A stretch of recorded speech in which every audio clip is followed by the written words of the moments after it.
In this video, I'm going to teach you how to book cheap train tickets in the UK.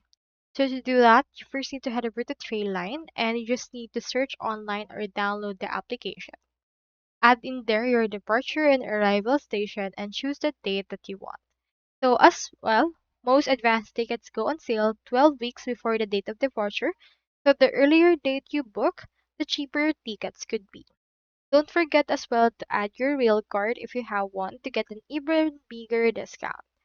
So you can also travel in group of 3 to 9 adults. You can use group saver discounts up to 33% on participating services.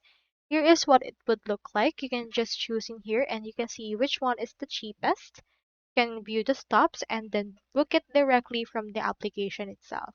So it has the cheapest train tickets for popular UK journeys that you can see right here as well. So that's all there is today, and I hope this video helped you out.